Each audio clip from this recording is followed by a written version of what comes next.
بسم اللہ الرحمن الرحیم۔ شروع کرتا ہوں اللہ کے نام سے جو بڑا مہربان نہایت رحم کرنے والا ہے۔ اے مومن، کیا تجھے فکر آخرت نہیں ہے؟ کیا تو نے مرنا نہیں ہے؟ کیا تو نہیں جانتا کہ تو نے ایک دن اپنے رب کے پاس لوٹ کر جانا ہے؟ کیا تو کچھ بھول نہیں رہا؟ کیا تو یہ نہیں جانتا کہ تو نے ایک دن مرنا ہے؟ کیا تو نہیں جانتا قیامت قریب ہے؟ کیا تجھے اس کی تیاری نہیں کرنی؟ کس غفلت میں کھویا ہے تو اے مومن؟ کیا تو نے اپنے عقیدوں کی جانچ پڑتال کی؟ کیا تو نہیں جانتا تو کس گناہ میں کھویا ہوا ہے؟ تو پھر سنو لوگو، وہ لوگ جو قبر کے عذاب کو مانتے ہیں ان کے لیے اگر آپ لوگ قرآن سے صرف ایک آیت زمینی قبر کے عذاب کی دلیل دے دو گے تو اللہ کے حکم سے اللہ کی مدد میں فوراً قبر کے عذاب پر ایمان لاؤں گا۔ انشاءاللہ میرا عقیدہ ہے قرآن کے ہر لفظ پر ایمان لانا ہے۔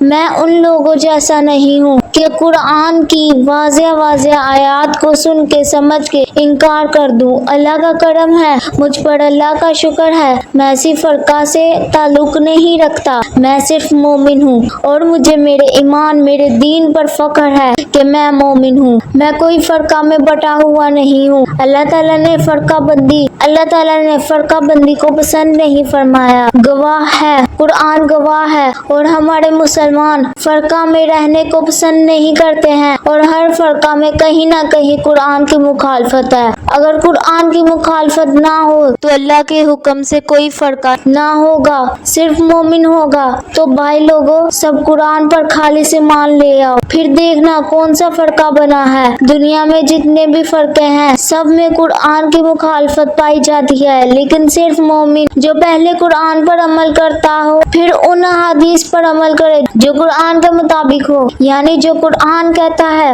وہ حدیث بھی کہے، اس پر ایمان رکھے۔ سنت ہمارے پیارے نبی کریم صلی اللہ علیہ وآلہ وصحبہ وسلم کی کوئی حدیث قرآن کے مخالف نہیں ہو سکتی، کیونکہ ہر لفظ اللہ کے حکم سے نبی کریم صلی اللہ علیہ وآلہ وصحبہ وسلم نے کہا اور حق کی تبلیغ کی، اور جو حدیث قرآن کی مخالفت کرے وہ حدیث کہنے کے لائق نہیں ہے۔ کیوں سوچتے نہیں، کیوں غور نہیں کرتے؟ اور نبی کریم صلی اللہ علیہ وآلہ وسلم کی شان اتنی ہے کہ کیا بیان کیا جائے، الفاظ نہیں۔ لیکن بھائی، کیا نبی کریم صلی اللہ علیہ وسلم کی شان اور اللہ تعالیٰ کی شان برابر ہے؟ کیا نبی کریم صلی اللہ علیہ وآلہ وصحبہ وسلم کی شان اللہ تعالیٰ کی شان سے زیادہ ہے؟ نہیں۔ تو نعت میں نبی کریم صلی اللہ علیہ وسلم کی شان اتنی بلند کیوں کرتے ہو اور جواب دیتے ہو اللہ نے خود کہا جس نے میرے نبی کی اطاعت کی سمجھو اس نے میری اطاعت کی۔ بھائی، اطاعت اور تعریف میں زمین آسمان کا فرق ہے۔ اللہ نے حکم دیا ہے، صرف واحد میں ہوں تعریف کے قابل، لیکن ہم کیا کرتے ہیں؟ اگر کرتے ہیں تو بھائی اللہ کو